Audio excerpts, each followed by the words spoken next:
Boa noite a todos. Vamos, então, dar início ao nosso Café Literário da Psicanalítica, esse evento que ocorre aqui na Saraiva, em meio aos livros da Saraiva, que muito gentilmente cede sempre a estrutura e trata de todos os arranjos que são necessários para que a gente possa conversar nesse café sobre um autor ou um livro, né? Hoje se trata da Memórias de Adriano, da Marguerite Yourcenar, e nós temos como convidados José Francisco Botelho, que é bacharel em Comunicação Social na PUC e mestre em Letras pela URGS, e a doutora Patrícia Lago, psicanalista da Sociedade Psicanalítica de Porto Alegre. Então, esse é um evento conjunto entre a Livraria Saraiva e a Sociedade Psicanalítica. Eu tenho repetido assim que a gente tem esse evento desde 2008, né? Então tem sido sempre para nós um prazer, né, poder desenvolver esse relacionamento e essa conversa aqui em meio à livraria, que é o que nos apaixona, que são os livros. Então eu vou passar a palavra para o José Francisco Botelho, que começa então a conversar sobre o Memórias de Adriano. Boa noite, eu sou José Francisco. Queria pedir que sempre que quiserem interferir na minha fala, por favor, não me respeitem. Podem... Bom, vamos introduzir primeiro o livro, né? Depois nós vamos entrar mais profundamente nele, para não ficar assim uma palestra só para quem lê o livro. Então vamos introduzir o livro. E a figura da nossa amiga Marguerite Yourcenar, que é uma das figuras literárias mais interessantes do século XX. Por quê? Porque é uma figura obscura, você sabe muito pouco sobre ela. Embora ela seja chamada, às vezes, como a grande dama da literatura francesa no século XX, ela recebe esse nome mais especificamente porque ela foi a primeira mulher a ter entrado na Academia Francesa. Na época, a Academia já tinha 300 anos de existência, tinha sido fundada lá pelo cardeal Richelieu no século XVII e nunca tinha tido uma mulher, embora já tivesse havido muitas mulheres de letras na França nesses 300 anos. Então esse apelido que ela ganhou, a grande dama da literatura, se deve especificamente a isso. Porque a figura dela, embora ela seja muito conhecida pelas Memórias de Adriano, é uma figura obscura. Se sabe, em relação à fama que ela tem, a fama do livro que ela escreveu e a quantidade de gente que leu o livro, o que se sabe sobre ela é relativamente pequeno. Eu costumo compará-la a uma figura do cinema, que foi a atriz, a Marie Antoinette, que fez a Joana d'Arc no filme do Dreyer, que é um clássico. Todo mundo, pelo menos, já viu alguma vez a imagem dela queimando na fogueira, mas se sabe pouquíssimo sobre ela. Sobre a Marguerite Yourcenar é a mesma coisa. Nós conhecemos a vida dela.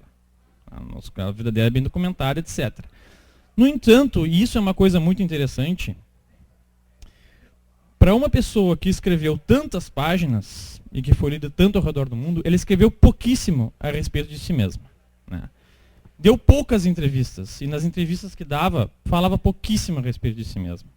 E ela não era que nem o Borges, que quando achava que não estava falando a respeito de si mesmo, estava. Não. Ela era o contrário. Quando parecia que ela estava falando a respeito de si mesma, ela não estava. Ela estava falando a respeito dos seus livros, do jeito como ela escrevia, do que ela pensava da literatura, mas ela guardava a si mesma dos olhos do público de uma maneira muito profunda, até o fim da sua vida, né? Que foi uma vida muito interessante. Eu não sei se vocês chegaram já a ver o nome completo dela, que eu vou ter que ler, porque minha memória tem limites. Assim. O nome dela é Marguerite Antoinette Jeanne-Marie Ghislaine Clineverc de Crayencourt. O sobrenome Yourcenar é um anagrama com o último sobrenome dela. Embora ela tenha nascido na Bélgica, ela era de uma família da velha aristocracia francesa. E eu creio que a figura mais importante na biografia dela foi a do pai, que era uma pessoa que em muitos aspectos se parecia com alguns personagens que ela criou mais tarde, né? Era um velho aristocrata decadente, que tinha perdido quase toda a fortuna no jogo, e depois continuou jogando para tentar reaver a fortuna, e reaveu parte da fortuna, e foi por isso que esse livro existe. Porque a Marguerite pôde então escrever o seu livro durante décadas viajando pelo mundo. E, curiosamente, ele também era homossexual, ou pelo menos bissexual, como o protagonista do livro da Marguerite. E eu acho que é interessante essa relação com o pai dela por dois aspectos. O primeiro deles, foi com ele que ela aprendeu grego e latim. Que foi, talvez, a experiência que transformou a vida dela, porque ela se tornou, digamos, uma erudita clássica numa época em que isso já tinha saído de moda. Ela passou a vida inteira lendo a literatura clássica, e foi graças a essa intimidade que ela tinha com a literatura clássica que ela escreveu esse livro. Quer dizer, ela não fez uma pesquisa para escrever esse livro. Foi um resultado de toda uma vida de leituras, de dedicação ao universo clássico da Grécia e da Roma Antiga. E, em segundo lugar, tem uma questão muito interessante. Que depois de ela ter publicado Memórias de Adriano, já no fim da vida, ela publicou um volume autobiográfico, supostamente autobiográfico, que se chama Quoa l'Eternité, o que é a eternidade.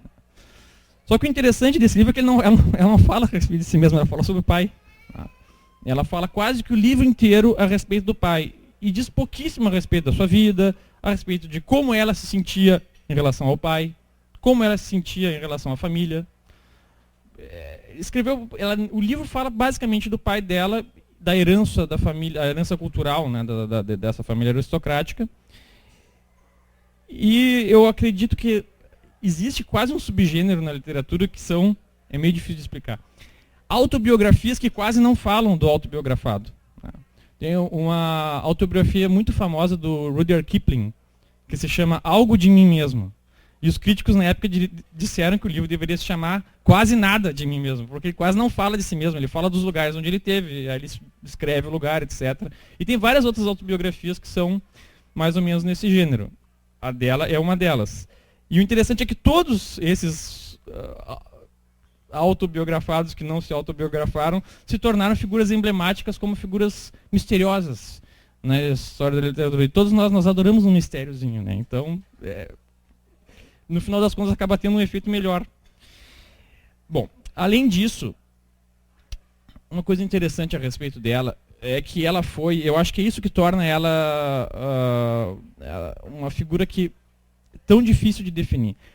Ela foi uma criatura realmente extraordinária no contexto do século XX, porque em um século modernista e depois pós-modernista, preocupado com rupturas, com questionar as tradições, com desconstruir, com fazer uma tábula rasa, ela foi um espírito clássico.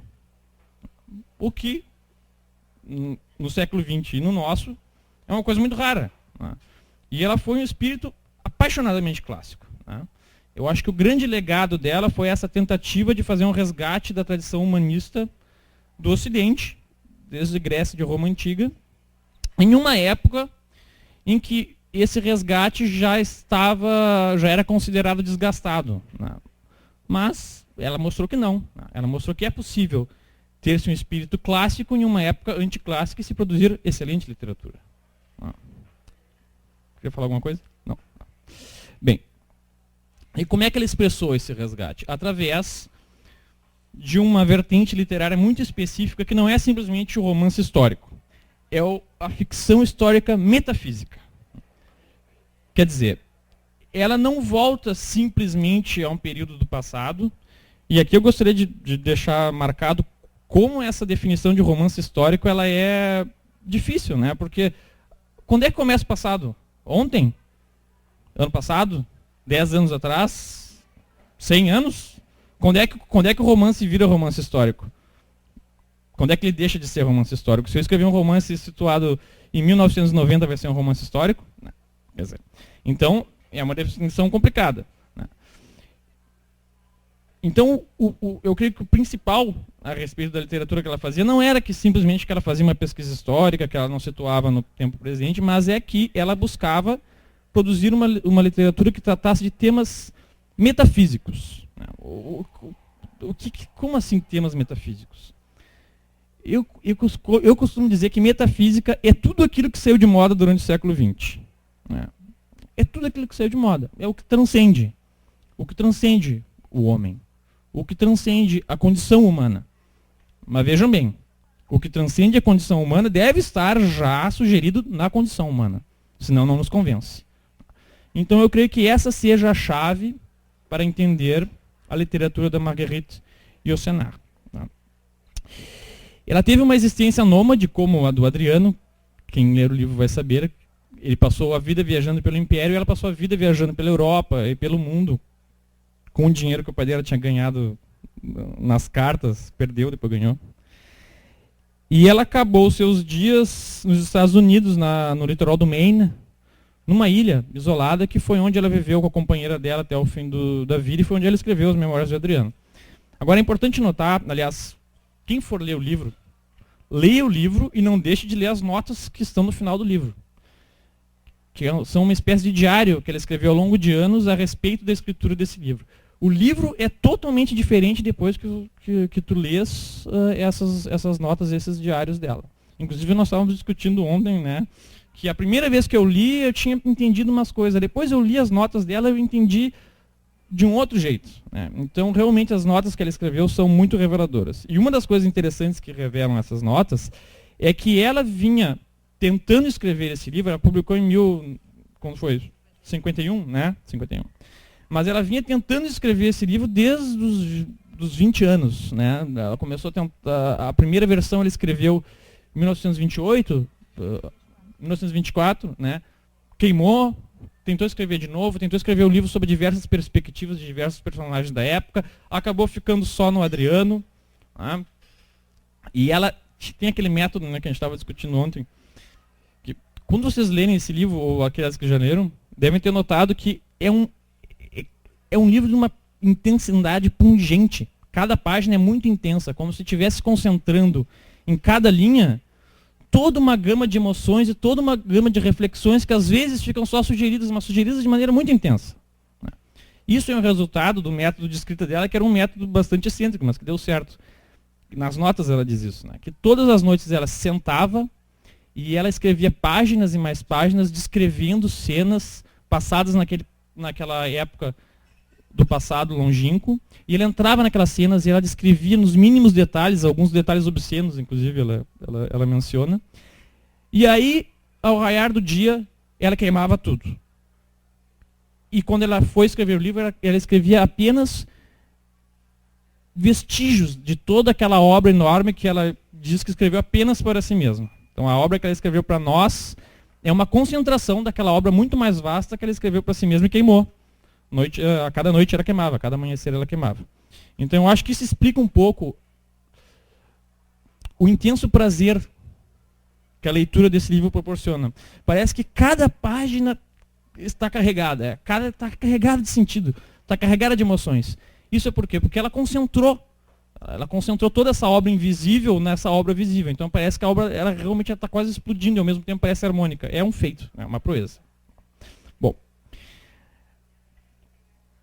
vamos entrar um pouco no livro. Quanto tempo eu tenho ainda?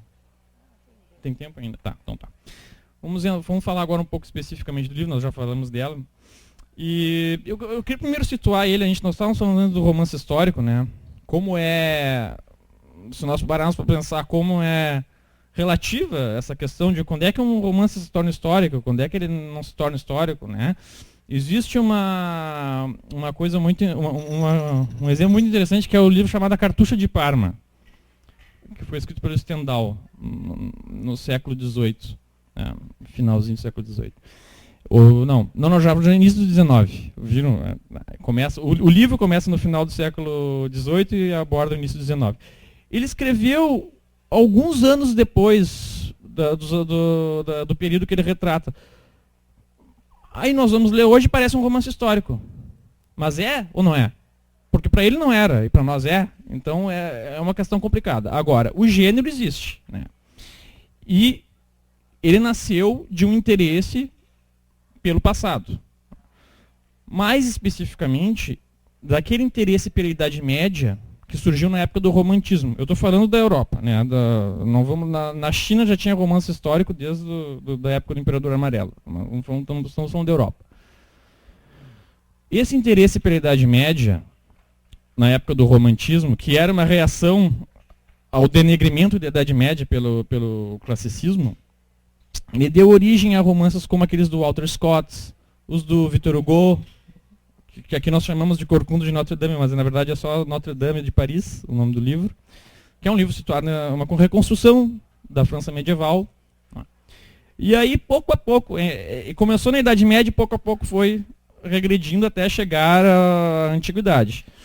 Eu acho que no século XIX o melhor exemplo de um romance escrito naquela época, mas situado na Antiguidade greco-romana, é o Salambó, do Flaubert, que é passado na época da República Romana, mas ele é passado em Cartago, no norte da África. Eu acho muito interessante o fato de que esse era o livro que o Flaubert mais gostava, eu acho, dos que ele tinha escrito, e foi o que ele levou mais tempo escrevendo, e hoje é o menos conhecido, pelo menos é o que menos se fala. Todo mundo lembra da Madame Bovary, quase pouca gente fora da França lembra da Salambó. Por quê? Exatamente porque o romance histórico ele foi muito maltratado, né, pelos críticos.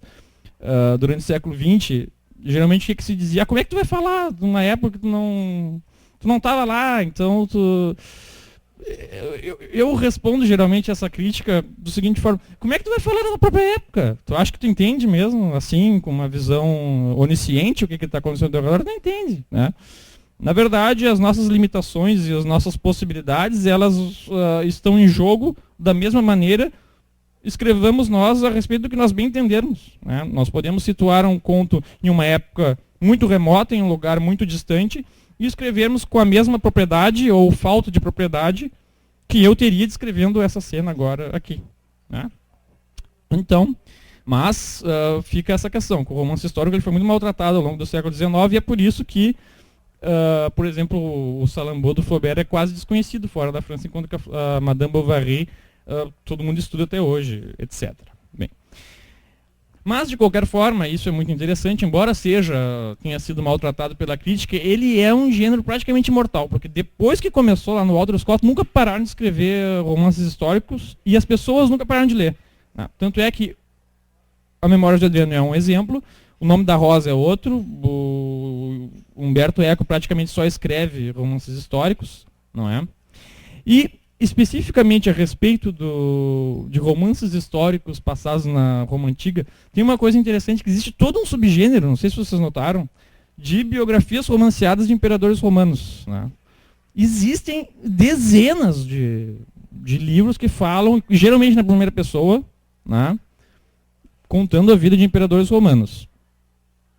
Eu tentei, assim, traçar quais foram os primeiros. O primeiro que eu lembro é o do Robert Graves, o Eu, Cláudio, Imperador, que eu acho que é um dos melhores, junto com esse daqui, né, que foi de 38, se não me engano. Também tem um livro que esse livro é desconhecido, é um livro maravilhoso, que se chama Os Idos de Março, do Thornton Wilder, que é um romance epistolar formado por cartas, né, que narra os últimos dias da vida de César. Não era exatamente um imperador, mas foi quase, né? E esse livro é maravilhoso, pouca gente leu, eu o encontrei por acaso, assim. Tem o Memórias de Adriano, tem o Juliano do Gore Vidal, que já é de 68, 69, se não me engano. Claro, eu estou falando daqueles que eu gosto mais, mas vocês vão encontrar do Nero, do Augusto, vocês vão encontrar de quase todos, mas de alguns vocês não vão encontrar. E quais são esses imperadores que vocês não vão encontrar, exceto pelo Adriano, romances a respeito deles? São os chamados 5 bons imperadores, que foi ali do ano 98 até o ano 180 depois de Cristo, né? Vamos lembrar aqui, alguns deles aparecem no livro. Foram Nerva, Trajano, Adriano, Antonino Pio e Marco Antônio. São esses 5 imperadores que são considerados os melhores imperadores romanos. E a respeito deles, o Edward Gibbon, que é eu acho que é o melhor historiador assim, que já escreveu no mundo, mas especificamente sobre o Império Romano, ele escreveu no Declínio e Queda do Império Romano que esse período dos 5 imperadores ele deveria ser escolhido por qualquer ser humano como a época mais feliz da humanidade. Uma época de poucas guerras, de muita prosperidade, em que a cultura se espalhou por todo mundo conhecido na época ali no Ocidente. Mas aí em seguida ele fala uma coisa que eu acho muito interessante. Esse período tem uma virtude muito estranha, porque não tem muito a falar sobre ele. E aí ele tem uma frase famosa, porque a história nada mais é do que o registro das loucuras e dos crimes da humanidade. Ou seja, é difícil falar sobre a felicidade, é difícil falar sobre um período feliz. Parece que não tem nada a dizer, né? Porque as pessoas eram felizes. E eu vou lembrar agora, é um texto que todo mundo conhece, que é o início da Bíblia, o Gênesis. Vamos recordar aqui, o que nós lembramos do paraíso? Que nós somos expulsos. Quantas páginas da Bíblia são dedicadas à descrição da felicidade paradisíaca? Meia, talvez? Nem isso, eu acho. Eu acho que talvez umas 2 linhas para nos dizer que Deus passeava na sombra da tarde do paraíso. Só. Não tem mais nenhuma descrição do paraíso. E todo o resto da Bíblia, ou de acordo com a concepção bíblica, todo o resto da história humana trata da expulsão do paraíso. Então vejam bem. O ser humano tem dificuldade para falar da felicidade. É mais fácil falar da infelicidade. Daí as tragédias gregas, as peças de Shakespeare. E às vezes eu noto que quando alguém diz, mas esse filme tá chato, não acontece nada, é porque os personagens estão felizes, não está acontecendo nada de ruim na vida deles. E aí o filme fica chato, ou o livro parece que não está acontecendo nada no livro, porque quando a gente diz, não está acontecendo nada, nós queremos dizer, não está acontecendo nada de ruim. Né? Agora, por que eu estou dizendo tudo isso? O Memórias de Adriano é o único romance sobre um dos 5 bons imperadores. E se vocês forem procurar filmes, vocês só vão encontrar filmes passados no final desse período, que foi quando Marco Aurélio transferiu o comando do Império para o seu filho, Cômodos, que era um crápula. Né? Vamos lembrar aí aquele filme A Queda do Império Romano, que o Marco Aurélio é interpretado pelo Alec Guinness. É o final do reinado do Marco Aurélio. É o final do período de felicidade. Né? O outro do Ridley Scott é no final do reinado do Marco Aurélio. Né? E aquele que dizem que é o melhor de todos os 5 imperadores, que não é o Adriano, é o sucessor dele, o Antonino Pio, é aquele que ninguém ouviu falar.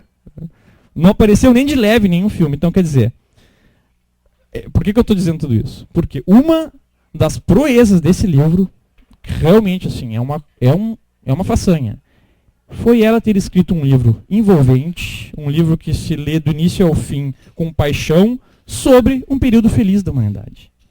Isso é uma coisa extremamente difícil, e ela fez de uma maneira que realmente tu lês e tu acha que aquela felicidade realmente está cheia de eventos. Né?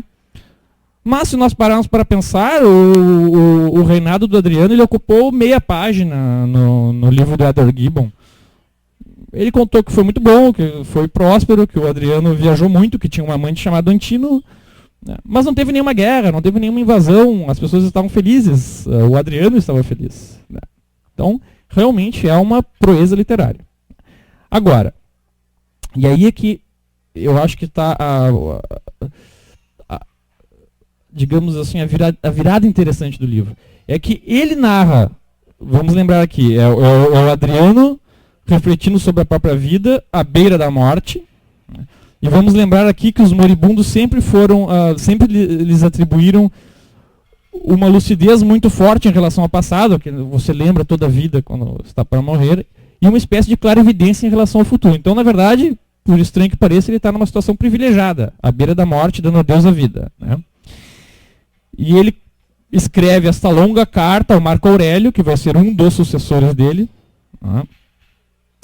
Mas ele escreve sobre esse período de felicidade depois que ele já perdeu essa felicidade. O mundo continua feliz, mas ele já não está feliz. Porque, bom, aqui eu vou ter que estragar um pouquinho o livro para quem não leu, porque um dos temas do livro é o amor do Adriano pelo Antino. Né? Eu vou contar o mínimo possível. Tá? Ele morre. O Antino morre. Tá? E isso, naturalmente, é um grande golpe para aquele homem que, lá pelas tantas, no livro diz que ele se sentia como um deus. Agora, por que essa morte do Antino ele é tão pungente nesse livro? Ele é tão pungente porque ela é realmente a dor humana mais nua, né, mais exposta no meio daquilo que mais próximo se chegou a uma utopia. Né? É a infelicidade dentro da felicidade geral. É um contraste fascinante, é uma coisa incrível, né, o que ela conseguiu fazer. E ela conseguiu fazer com que essa descrição da dor no meio da bem-aventurança, digamos, fosse perfeitamente harmônica. Né? Porque parece que a morte daquele rapaz é quase necessária. Porque se não fosse por isso, seria perfeito demais. Né? Então parece que a morte dele era uma imposição do destino. Né? Então, é muito interessante, né, que o livro ele é uma descrição de um período feliz, mas já pelos olhos de quem perdeu aquela felicidade, de quem já não está conseguindo desfrutar dela. Né? E esse é outro motivo pelo qual o livro nos parece tão intenso. Né? Porque ele está falando de algo que ele já perdeu. Né? O livro ele tem essa oscilação que eu acho muito interessante, entre minúcias quase vertiginosas, e daqui a pouco ele abre para uma imprecisão assim, hipnótica da memória. Né? Às vezes ele descreve cenas inteiras em uma frase. Atravessei o deserto, atravessei a noite asiática, e daqui a pouco ele desce num detalhe mínimo. Né? Então essa oscilação entre o detalhe e a amplidão, ela transmite muito bem a forma como a memória humana funciona, não é? Então esse é outro feito impressionante desse livro, realmente. Agora, esse Adriano que está aqui, isso é uma coisa que a gente tinha falado ontem, né? Será que o Adriano que está aqui é fiel ao Adriano histórico? Não sei. Não sei. Só indo lá para ver. Né? Mas, o que se pode dizer? Que esse personagem que ela descreve no livro é um personagem que nós, ao final do livro, estamos conhecendo muito bem. Né? A respeito de um livro do Stendhal, que é o Vermelho e Negro, eu não lembro quem é que disse isso, mas a frase, talvez fosse do Joyce. Nós conhecemos aquele personagem, o Julian Sorrell, melhor do que nós mesmos, quando nós terminamos de ler o livro. Acontece mais ou menos alguma coisa com esse personagem. Ele se impõe a nós com uma tal vivacidade. E aqui tem outra coisa muito difícil de se fazer na literatura, que é tu descreveres um personagem extraordinário, mas verossímil. Porque geralmente, quando o autor não tem um traço de gênio, ele tenta descrever um gênio, ou tenta descrever um homem extraordinário, e ele só descreve uma criatura que não se parece conosco. Né? Uma criatura na qual nós não conseguimos acreditar, enquanto que esse livro não.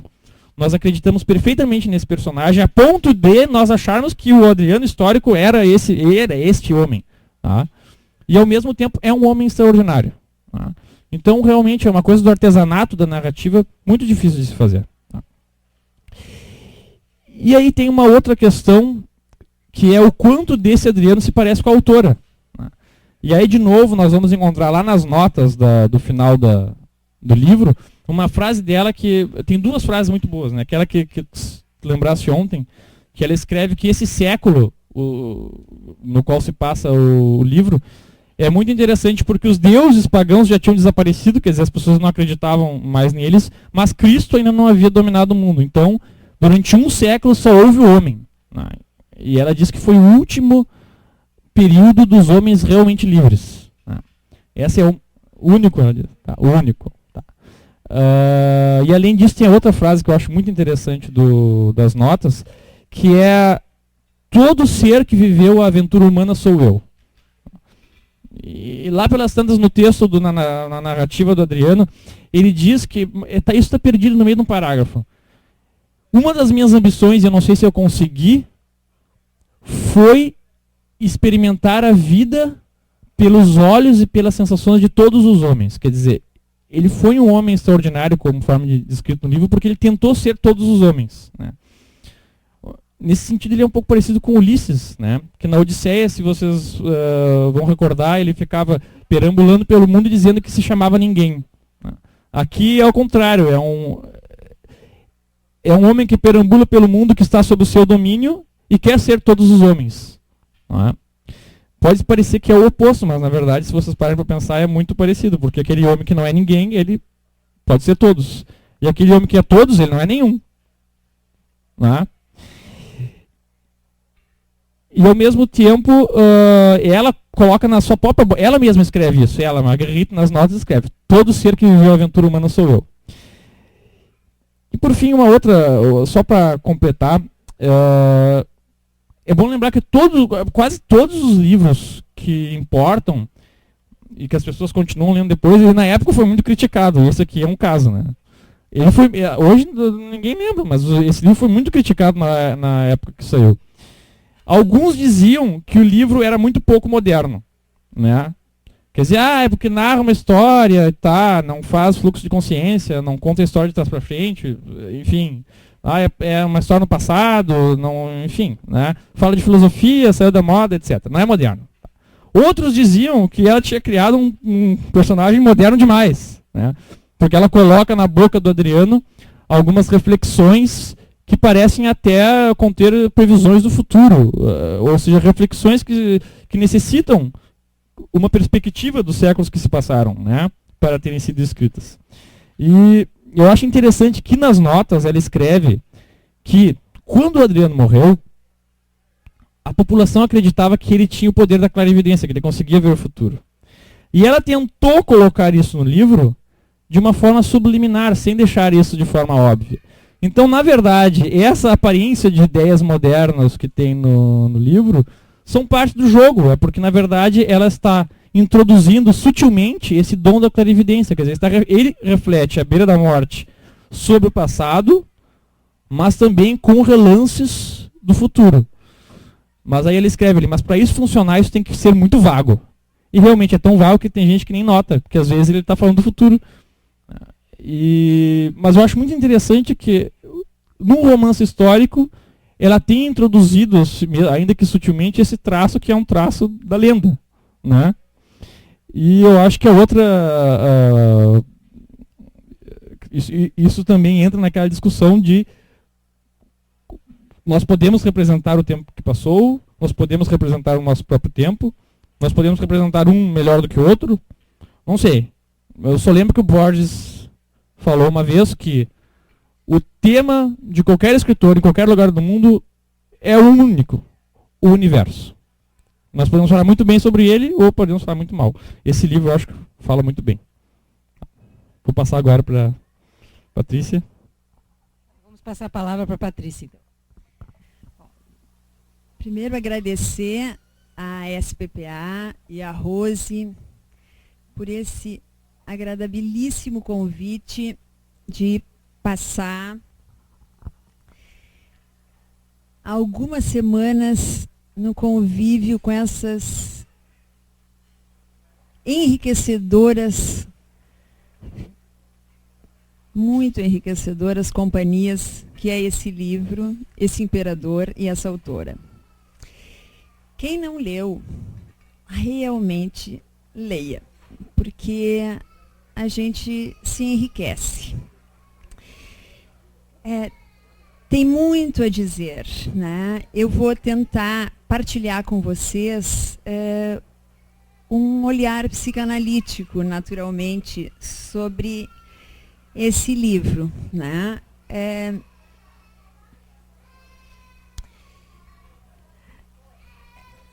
São muitos pontos de contato entre a autora, o imperador e o olhar que ela teve sobre o Adriano.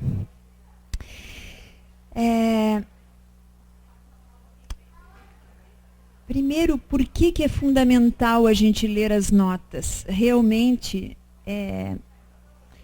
a leitura ela ganha uma densidade quando a gente, por fim, lê as notas. Porque como são umas memórias de um homem que viveu há 1873 anos. São quase 2000 anos. E como é que uma mulher está escrevendo memórias de alguém que viveu há 1873 anos? E ela fala na primeira pessoa. E conta detalhes. Enfim, é na primeira pessoa. Eu senti isso, meu corpo, enfim, com uma riqueza. Então a gente fica com uma certa perplexidade, uma sensação de dúvida. E parece que ela, enfim, né? Nas notas, assim, ao final do livro, tem 14 páginas de referências, não referências assim uma atrás da outra, ela explica como ela foi.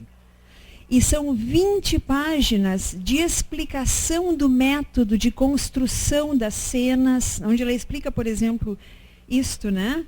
Tanto que ela passou, aos 7 anos, ela lia Racine, aos 8, ela nunca frequentou escola ou universidade, aos 8 ela estudou, o pai dela ensinou grego e aos 12 latim.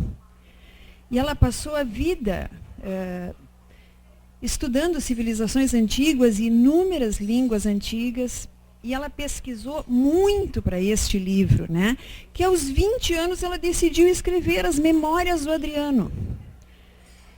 Que é uma tarefa, é como conquistar um império, né?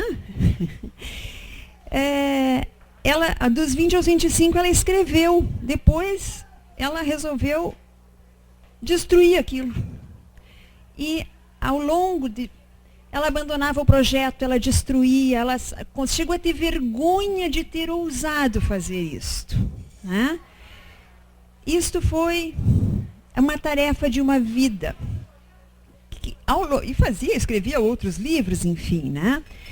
Mas nessa descrição do método, ela tem uma frase que nos toca como psicanalistas, porque tem uma semelhança com o que nós fazemos nos nossos consultórios e também com o que cada mãe faz com o seu bebê, é algo semelhante, né? Como é que ela diz assim, como é que ela se colocava no lugar do Adriano para... Cada noite ela passava lá escrevendo, ela se transportava para uma outra época e recriava cenas. Então ela dizia assim, né? Um pé na erudição, outro na magia, ou mais exatamente, sem metáfora, nesta magia empática que consiste em nos transportarmos em pensamento ao interior de alguém. Então, ela... E isso a gente faz, né? Nós nos transportamos ao interior dos nossos pacientes e cada mãe se transporta ao interior do seu bebê e consegue sentir e ter contato íntimo com o que outra pessoa está vivendo.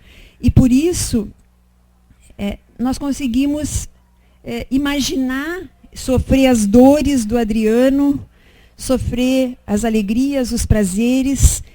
E a Marguerite, ela é muito interessante todo o processo, e ela se decidiu por finalmente escrever o livro, quando depois ela teve que sair da Europa, na Segunda Guerra Mundial, e foi para os Estados Unidos, fugindo da guerra. E quando passada a guerra, ela recebeu de volta uma mala que ela tinha deixado com documentos. E passou lá horas e horas, abrindo cada correspondência, botando fora. E o livro dela começa assim, Meu Caro Marco. E lá pelas tantas ela abriu uma carta que começava assim, Meu Caro Marco. E ela pensou, mas quem é esse Marco?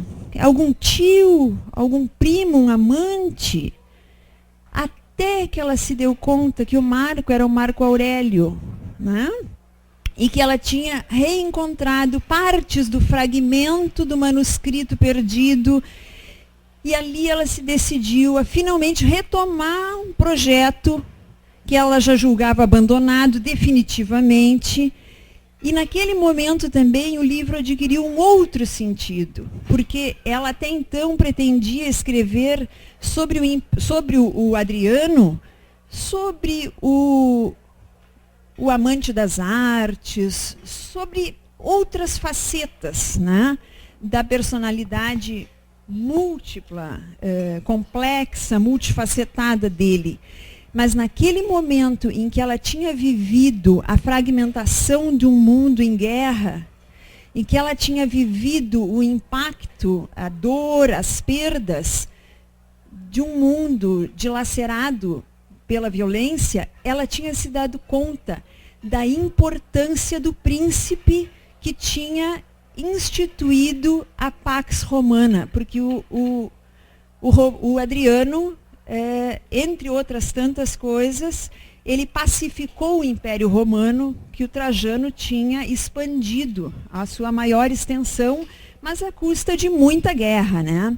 Então ela se deu conta da importância do príncipe, do homem de Estado, e isto foi o norte que ela pretendeu dar. Eu não vou enfocar esse aspecto do príncipe.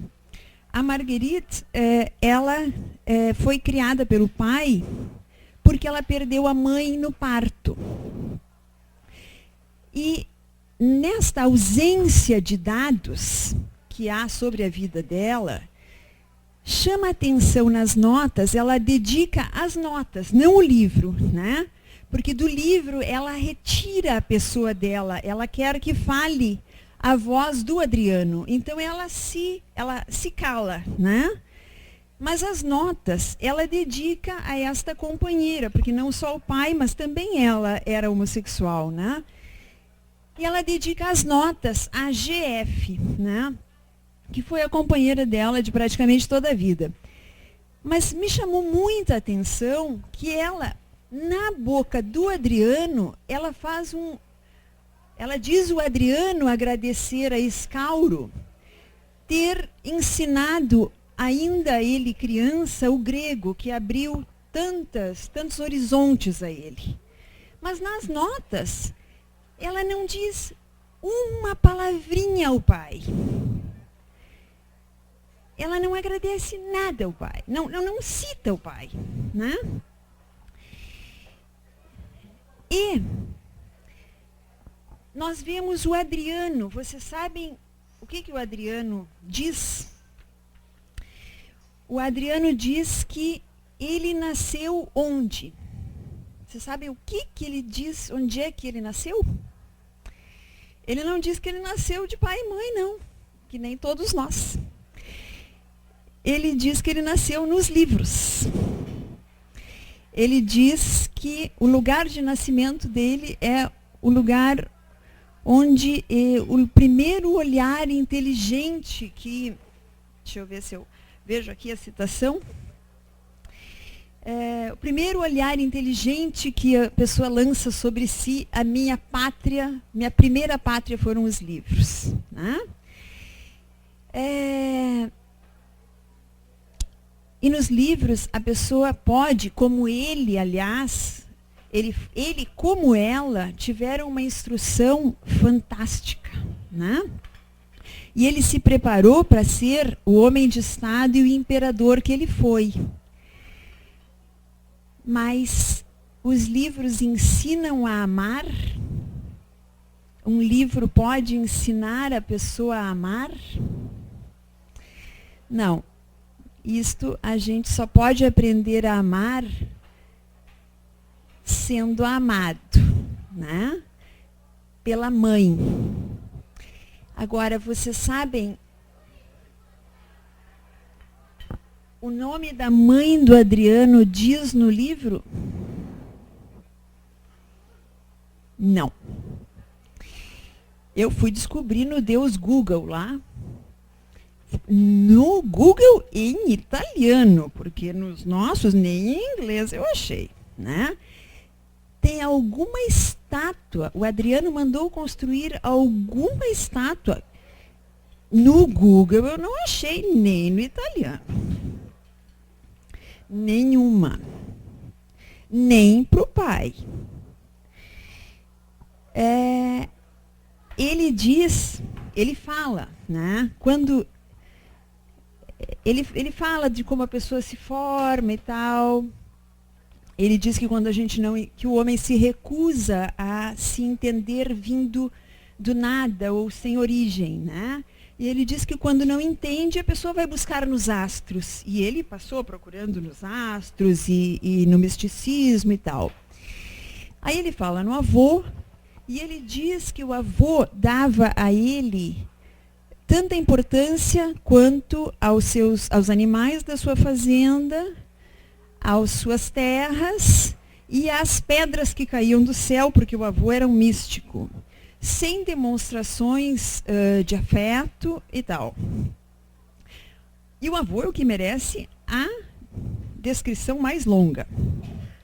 O pai, ele diz que era um homem que não tinha maior expressão no Senado e tal, e que a família dele era tão assim sobrecarregada com as suas honras, tão assim honrada, que não poderia, que o pai dele, se tivesse olhos para ver as suas proezas, enfim, não poderia esperar que ele pudesse acrescentar qualquer glória a uma família já tão cheia de glórias, né? Sobre a mãe tem uma única frase em todo o livro, que é para dizer que o pai ele perdeu aos 12 anos, e esse homem excessivamente cansado nos deixou quando ele tinha 12 anos. E sobre a mãe ele diz que ela então se encerrou num luto honrado, e que ele aí foi chamado pelo tutor e nunca mais viu a mãe. Então, assim, ele realmente se sentiu criado pelos livros. E nisto ele aprendeu a ser imperador. Só que o livro da Marguerite, ele, vamos dizer assim, trata um pouco sobre o imperador. Eu vou pedir licença para pegar o livro da Rose aqui, porque talvez vocês consigam enxergar que aqui tem um retrato de um jovem, aliás, bem bonito, na capa, porque este é o Antino, ao qual o Botelho já referiu, e ele já disse para vocês que morre no metade do livro ali, né? E aos 44 anos, inicia o 4º capítulo do livro. Depois do Adriano se tornar imperador, aos 41, ele trocava de jovens, né? Ele sempre tinha, pelo que eu entendi, uns 2 ou 3 e mais uns 4 ou 5, assim, né? Aos 44, ele cruza com este Bitínio Antino. E aí começa um capítulo que se chama A Idade de Ouro. E as descrições do apaixonamento do Adriano são maravilhosas. Inicia a Idade de Ouro. E ele mesmo diz que que durante um tempo ele soube cuidar deste amor. O que não quer dizer que ele era um imperador, né? Vamos dizer, ele se deixava amar, né? Ele precisava se sentir amado. Ele buscava ser amado. Ele precisava ser amado. Isto que ele não teve lá na origem, né? Para ele,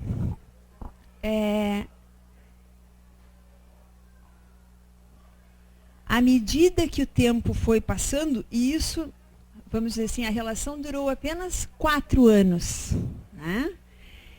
Ele diz em algum momento que aos imperadores de Roma o amor não era tolerado, né? E que ele não sabia que ele também tinha esse preconceito.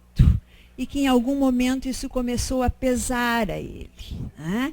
E ele começou a maltratar o menino, porque, claro, o amor é uma dependência, né? É uma codependência. E ele, como ele não aprendeu a amar sendo amado, ele queria, todos os outros, ele queria que o outro servisse, atendesse, ele queria ser amado.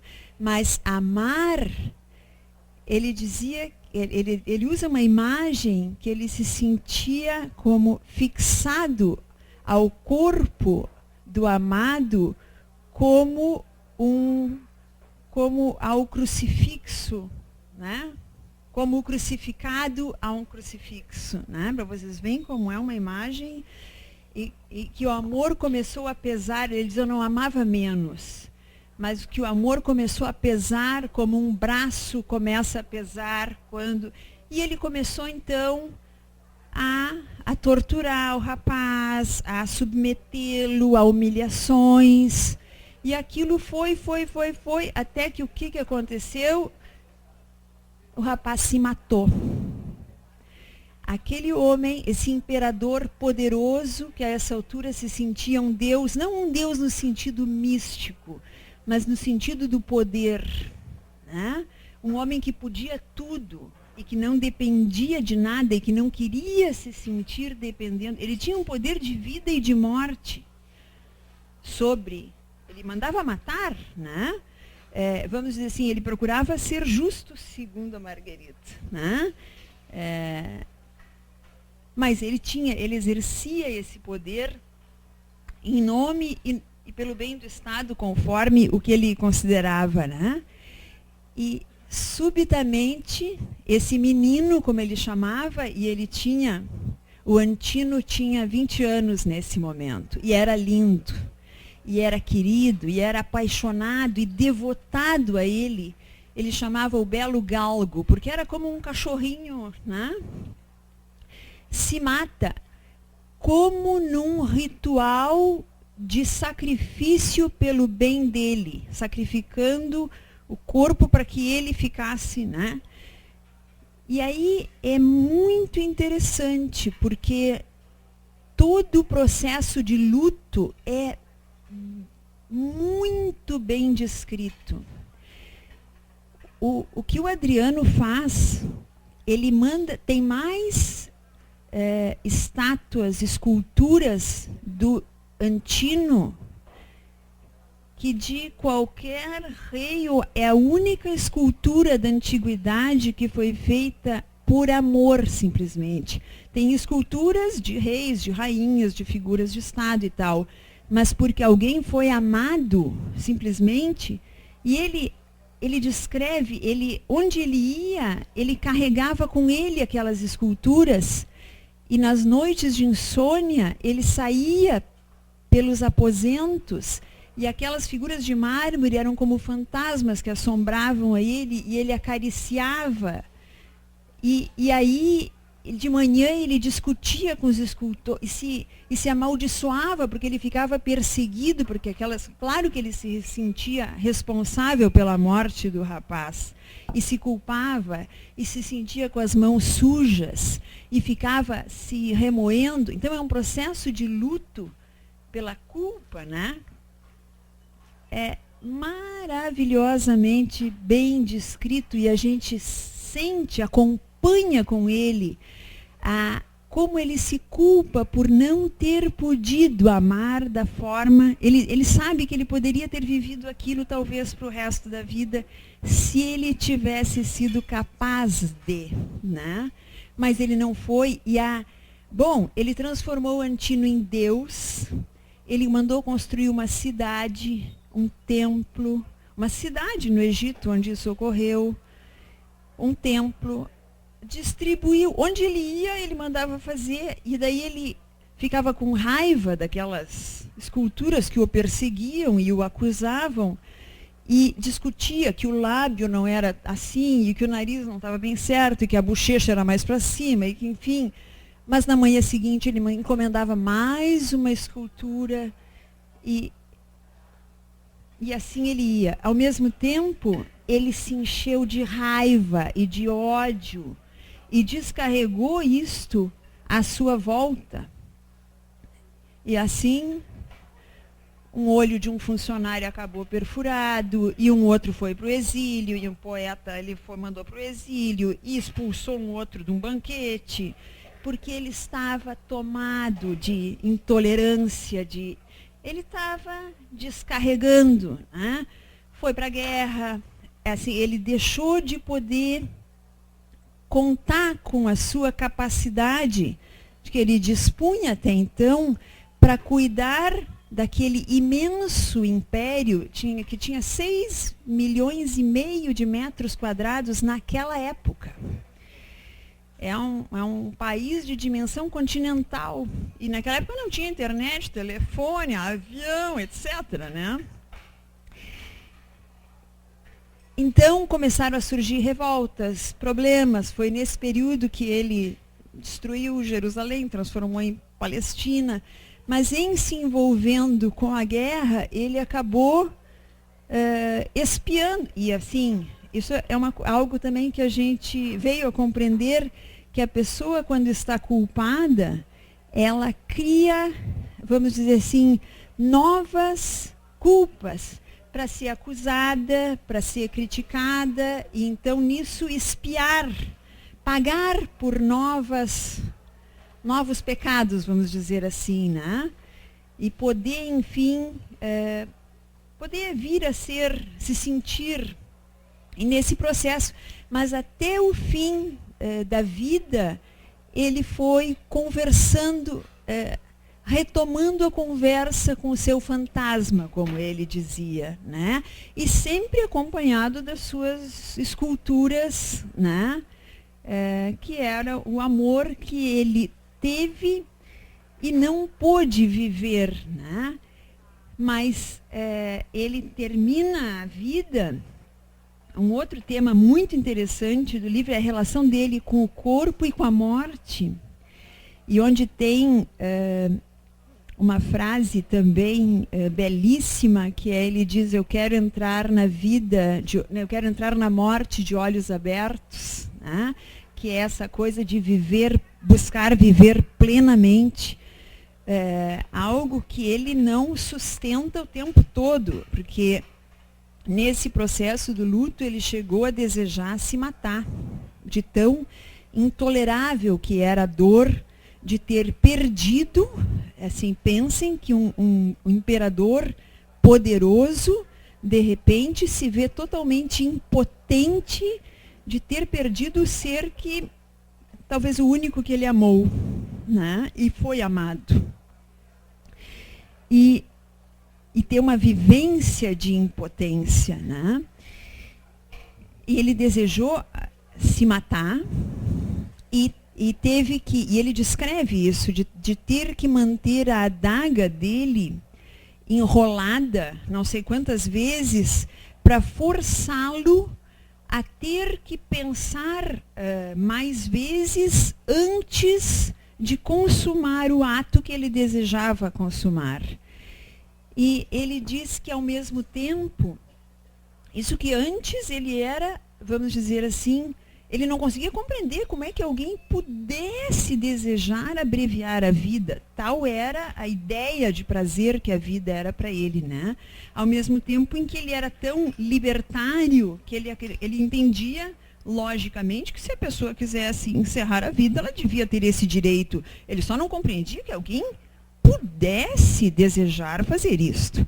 Então, primeiro ele quis se matar pelo Antino e tomou medidas para que tivesse chance de ter um segundo pensamento, ou uns quantos pensamentos antes de executar.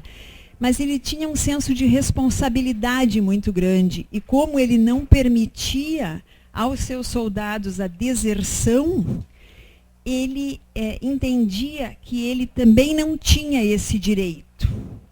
Então, ao mesmo tempo, ele se deu conta que o fato de ele carregar a adaga consigo, e, em último caso, poder se matar, ele diz que era a mesma coisa que a pessoa que tem insônia carregar um remédio sonífero, que aquilo já aliviava a angústia. A pessoa sabia que qualquer coisa ela podia tomar o remédio para o sono, que aquilo já aliviava, já tranquilizava. Então, ele, durante um tempo, aquilo aliviou-o, saber que, bom, se o sofrimento da perda do Antino, para vocês verem o grau, a profundidade da dor desse homem. Mas depois dessas guerras e tudo mais, aquilo ele diz claramente que uma parte dele continuava conversando com o seu fantasma, né? Aquilo nunca cessou.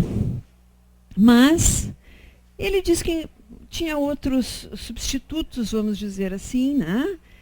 E a vida seguiu, e que, paradoxalmente, depois de tanto desejar morrer, quando ele se percebeu doente, ele se deu conta que, na verdade, ele não queria morrer. Ele, então, começou a lutar pela vida, né? Depois ele novamente vem a desejar morrer, porque ele não queria morrer de sufocação. Foi tão terrível as experiências de quase morte por sufocação, que ele primeiro chama um funcionário e diz para o funcionário que dá uma ordem de que o funcionário o mate, e o funcionário, para quem ele era um deus, sai apavorado, quase enlouquece. Aí ele resolve chamar o médico e diz para o médico que o mate. E o médico, que fica entre o dever de obedecer ao imperador, estamos, lembrem-se, em quase 2000 anos atrás, né? Entre o dever de obedecer ao imperador e, por outro lado, ir contra um preceito médico, o que o médico faz? Se mata. O médico se matou. E aí o imperador nomeado, o imperador que ele adotou, queria sucedê-lo quando ele morresse, vem e pede para ele, conversa com ele, enfim, que ele não se mate, que ele precisa da sua orientação e tal. E então vem o último capítulo do livro, que se chama paciência, né? Não sei como dizer em latim, paciência, que é ele, vamos dizer, chegar a um acordo com o seu corpo e dizer que vai ter paciência e vai esperar a morte, né? E eu entendo que é quando ele decide escrever a carta, fazer um balanço da sua vida. E ele era um imperador tão, vamos dizer, consciente das suas responsabilidades, que ele escolhe não só o seu sucessor, mas também o sucessor do sucessor, porque o Marco Aurélio iria suceder ao Antonino, né? Ele escolhe os dois. Ele não dá o direito do Antonino escolher o seu sucessor, né? Ele não confia que vai deixar o império em boas mãos e escolhe por ele, né? E esta capacidade, e vamos dizer, isto de não ter nem o nome. A Marguerite perdeu a sua mãe no parto e não agradece ao pai, que lhe ensinou o grego e lhe transmitiu o amor pela antiguidade, mas de alguma maneira a gente não sabe. O fato é que não há agradecimentos ali, né? Ela agradece à companheira, não ao pai. Não tem nem nome de mãe, não tem. Isso tem algum sentido, né? E que eu entendo que está representado, que vai se refletir, melhor dizendo, nesta impossibilidade de amar, que é um tema que invade a obra que a Marguerite pretende. Objetivamente, ela diz que ela pretende tratar da figura do imperador que fez a Pax Romana. Mas quem rouba a cena, claro que ela narra, e é impressionante, vocês, vamos dizer assim, tudo o que pode ser dito do que o Adriano fez quase 2000 anos atrás. Ele, desde reforma agrária a direito das mulheres, ele não só disse que as mulheres tinham que, vamos dizer assim, só poderiam casar se quisessem, como que tinham direito de herdar e cuidar da sua herança. Isso quase 2000 anos atrás. Ele fez, olha, é impressionante, o que é realmente um sábio. Entre outras coisas, como, por exemplo, já que estamos aqui numa livraria e biblioteca, são coisas afins, né? ele distribuiu bibliotecas pelo vasto império que ele construiu. Olha o que ele diz sobre bibliotecas. Ele diz, refletindo, né? Fundar bibliotecas era construir celeiros públicos. Celeiros públicos.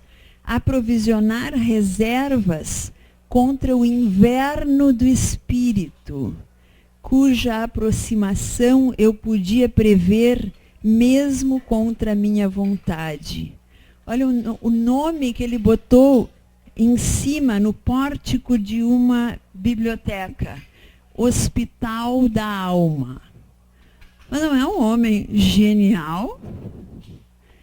Um homem genial que aprendeu nos livros, aprendeu grego, mas não aprendeu a amar. E pagou, desfrutou de felicidade, e diz ele que morreu sendo amado. Ele sempre buscou ser amado, mas ele não conseguiu desfrutar da capacidade de amar. Né? Isso para ele era uma escravidão, um aprisionamento intolerável. Né? Mas agora vamos dar espaço para vocês, né, participarem. Muito obrigada, Patrícia. Vamos passar ao público aqui presente, observações, perguntas. Até uma coisa, então eu vou começar, dá licença. Eu achei muito interessante o que tu falasse sobre o que é história, né? O que é o romance histórico, né? E isso porque é uma coisa que eu ando pensando assim, a respeito, né? Que a história é uma história desse momento agora, do momento ontem, 10 anos atrás, 10 mil anos atrás. Né? E eu acho que isso é uma coisa que está sendo tem sido uma preocupação atual, muito atual, da psicanálise, principalmente da psicanálise francesa, né? Que é assim, ó, história que um paciente conta é aquilo que ele conta, e aquilo que é construído entre o paciente e o analista. Isso é história. E, num certo sentido, foi exatamente isso que ela fez, né? Ela construiu uma história que existiu, mas que não existiu. Né? Então, eu acho que isso vem muito em função, é uma das ideias que tem me ocorrido, do fato de que tem uma história nossa, individual, de bebê, que a gente nunca pode pôr em palavras. Que é essa história do paraíso, né? Que a gente perdeu o paraíso, né? Nunca pode pôr em palavras, nunca vai poder pôr em palavras, né? Porque é uma dimensão que a gente não tem acesso. A gente tem lembranças corporais, de amor, por exemplo, né? Que tu colocasse muito bem. Então, eu acho que isso é o significado, a mudança da concepção do que é um romance histórico, que é história. História é aquilo que eu conto agora para algumas pessoas, ou para muitas. Né? É como se passa em mim a história. Então, essa é, né, em mim, no caso, a Marguerite. Né? Como se passou nela essa história do Adriano. Né? Como se passa em ti que lês, na Patrícia que lês, em mim que leio. Né? E isso é uma coisa, uma vertente nova, assim, de não tentar procurar a veracidade dos fatos. E sim a função interna, né? No discurso, assim, no que se pensa sobre si. Na verdade, nesse sentido, a gente pode pensar história de duas maneiras. Como história sendo algo que já acabou, ou como sendo algo que continua. Agora. Então, quando se dá o nome ao romance histórico, às vezes de forma pejorativa. Muitas vezes, mas é romance histórico, né? Tá. É porque aí o cara está usando um conceito da história como algo que acabou. Para que escrever sobre algo que já acabou? Por que não escrever sobre algo que nos diga a respeito? Mas eu acho mais interessante a concepção da história como algo que continua, como um processo. Né? se tu aceitas esse conceito de história como algo, como um processo que continua, no qual nós ainda estamos, né? E hoje, dentro do campo da historiografia, tem a história do tempo presente, que é muito difícil, o cara tentar narrar a história do tempo presente enquanto o presente acontece, né? Nesse sentido, se a história é algo contínuo, que ainda está acontecendo, como falar do romance histórico? Né? Afinal de contas, se eu escrever uma coisa que aconteceu ontem, hoje, a história segue se desenrolando, né? Não acabou. Né? Então, aí a partir desse momento, é relativo falar em um romance histórico, e também fica estranha essa restrição de que não se pode escrever sobre o passado. Eu estou falando assim, do campo da literatura, existe muito isso. Não pode escrever sobre o passado, tem que escrever sobre o presente, agora, aqui, agora, o que está acontecendo. É uma herança do realismo, né? Mas, na verdade, a história é algo que continua, nós estamos nela. Eu prefiro essa visão de contínuo que tem no livro, né? Essa tentativa de resgate, que na verdade não é resgate de algo que se perdeu, é resgate de algo dentro do qual nós nos encontramos, né? Mas para ver melhor nós precisamos resgatar aquilo que nós já temos. É estranho, mas é o que acontece. Que nem na psicanálise, precisa resgatar algo que tu já és, né? E então aí, a partir desse ponto, né, interessa se é romance histórico ou não? Não interessa se o livro é bom, né?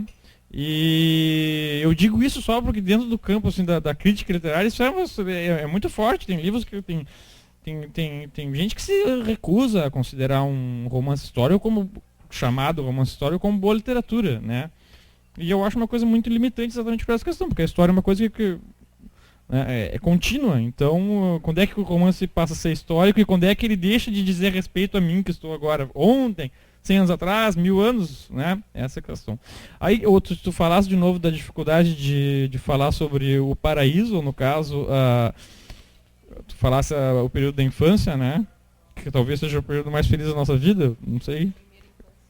Espero que ele esteja no futuro, o meu, mas enfim. Uma coisa, só para completar essa ideia, é muito interessante que ao mesmo tempo, enquanto os paraísos da literatura são muito sucintos e raramente descritos, quer dizer, na Bíblia não descreve nada. Essa imagem, né, que Deus andando na brisa da tarde, tem na Bíblia, e é a única imagem que tem do paraíso, não descreve mais nada. Por outro lado, os infernos da literatura são extremamente detalhados, né? Pega aí a Divina Comédia, tem todos os 9 círculos do inferno, e cada círculo tem 10 subcírculos, e em cada subcírculo tem as antecâmaras e as câmaras principais, e ele descreve nos mínimos detalhes, porque o inferno, para ele ser convincente, ele tem que ser detalhado, ele tem que ser minucioso, para dar aquela ideia realmente aquela ideia da minúcia doentia, né? Então, os infernos da literatura geralmente são assim, enquanto que os paraísos são muito rápidos, assim, que quando nós tentamos escrever, nós não conseguimos, né? Isso. Olha, vou começar pelo fim, né? Uma possibilidade é que o sofrimento, ele nos desperta muita ansiedade, e a gente precisa partilhar. Vamos dizer, se a gente pensar na vida da gente, quando a gente está bem, quando a gente está vivendo um bom momento, a gente não precisa telefonar para as pessoas e dizer, olha, eu estou super bem, está tudo bem, estou contente, a minha vida está uma beleza, está ótimo, está uma maravilha, né? A gente não sente necessidade disso, a gente apenas desfruta daquilo, né? Agora, quando a gente está vivendo um inferno, seja porque a gente quer falar com a Vivo e a Vivo não atende, ou pode ser a Claro, ou a Oi, a TIM, seja qual for, né? A gente precisa contar para alguém, para não dizer coisas piores, para ficar no ameno, né? Não precisa nenhum antino se matar para a gente precisar, seja descarregar em alguém quando a gente não tem uma capacidade como o Adriano não teve, e também não tem freios, porque um imperador não tem freios, né? Ele teve os freios que ele pôde ter, mas a cultura não estabelecia freios ao imperador, né? Quando a gente está vivendo situações difíceis, dolorosas, angustiantes, a gente precisa sim, quando a gente vê um acidente, quando a gente sofre um acidente, ou quando termina um amor, ou quando o amor termina com a gente, é pior ainda. A gente conta, pobre dos amigos. A gente conta para aquilo. Se tiver uma amiga, bom, a amiga já toca o telefone, e a fulana vai me contar de novo, que o fulano, né? Bom, a gente precisa contar e contar e contar. Se tiver um terapeuta, bom, pelo menos aquele ali tem condições de ajudar. Mas se não, coitado do ouvido, né? A gente precisa elaborar, a gente precisa partilhar, e a literatura, os filmes, né? As histórias infantis, por que elas não são cenários róseos? Porque elas precisam elaborar angústias. Então, o lobo mau precisa comer a vovozinha, e precisa ter a bruxa, e precisa ter cenários infernais para ter maneiras de elaborar as nossas angústias. Quando fica tudo bem, acabou, vai embora, né? Porque a nossa felicidade não precisa ser elaborada.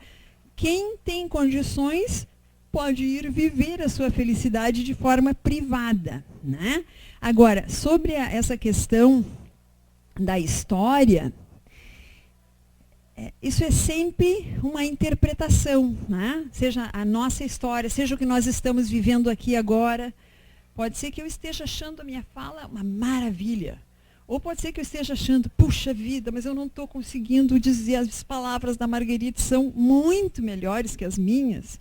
Estou dizendo, enfim, pode ser que vocês estejam achando fantástico, pode ser que vocês estejam achando, puxa, mas que chatice. Quer dizer, o fato que está acontecendo aqui ele está acontecendo, supõe-se que não seja um sonho, né?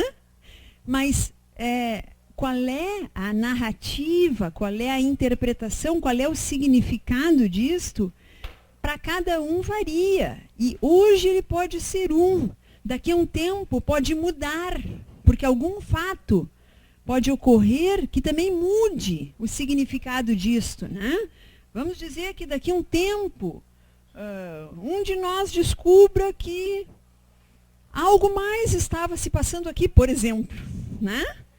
Essas coisas que acontecem, né? E que mude todo o significado, ou que, sei lá, que uma tossezinha que hoje eu não sabia que era uma doença, né? Por exemplo. E aí esse dia aqui, aquele dia foi a primeira vez que eu me dei conta que eu estava com aquela tossezinha, por exemplo. Ou eu nem sabia que aquela pessoa que estava sentada ao fundo estava ali, porque, sei lá, essas coisas, né? Que mudam depois o significado de um fato para dar apenas. Mas vamos dizer, o que diz a Marguerite sobre isso? Uma das coisinhas, porque ela diz um monte, né? Ela diz assim, o que não significa, como se diz exageradamente, que a verdade histórica seja sempre e em tudo inacessível. Acontece com essa verdade o mesmo que com todas as outras. Enganamo-nos mais ou menos, né? O fato é que esculturas do Antino e do Adriano tem aos montes. E da mãe do Adriano, eu só achei o que eu acho que é o tipo de um selo, sabe? Algo que eu imagino que carimbasse, assim. Só isso. Alguma coisa foi feita. Lembrem que ele escreve o livro. O livro é toda uma reflexão sobre a vida dele, dos escritos supostamente aos 60 anos, sendo entre os 60 e os 62, sendo que aos 62 ele morre, né? E escrito ao sobrinho dele, que está já nomeado para ser imperador quando o imperador seguinte também morrer, né? E então ele está se preparando para morrer, agora ele já está morrendo. E ele escreve em latim, que eu não vou ler em latim, também só porque vocês não iriam compreender, né? Ele diz assim, Pequena alma, alma terna e inconstante, companheira do meu corpo, de que foste hóspede. Vais descer aqueles lugares pálidos, duros e nus, onde deverás renunciar aos jogos de outrora. Por um momento, contemplemos juntos ainda os lugares familiares, os objetos que certamente nunca mais veremos. Esforcemo-nos por entrar na morte com os olhos abertos. Queres fazer um encerramento, Francisco? Eu acho interessante que essa é a única poesia que ele... É o único poema. Porque para escrever um poema assim, ele deve ter escrito vários outros, né? E é interessante que só esse tenha exatamente o que fala sobre a morte, né? Mas não, eu acho que esse encerramento tá bom. Eu acho que com as palavras dele eu não vou conseguir superá-las. Tá? Ok, então vamos aproveitar, vamos encerrar por aqui, né? Essa noite que foi muito interessante, agradecendo ao Francisco, né, Botelho, pela sua disponibilidade, pela sua generosidade de vir aqui participar conosco, né, e poder nos dar uma noite tão agradável. Também da Patrícia, né, da generosidade, da disponibilidade de poder compartilhar conosco um autor, assim, uma autora, né, e todo esse trabalho que envolve, né, que também é extremamente interessante, fascinante, né? Enfim, e também agradecer sempre, eu gosto de agradecer muito a Livraria Saraiva, que é a nossa co-organizadora e que fornece toda essa maravilhosa estrutura, né?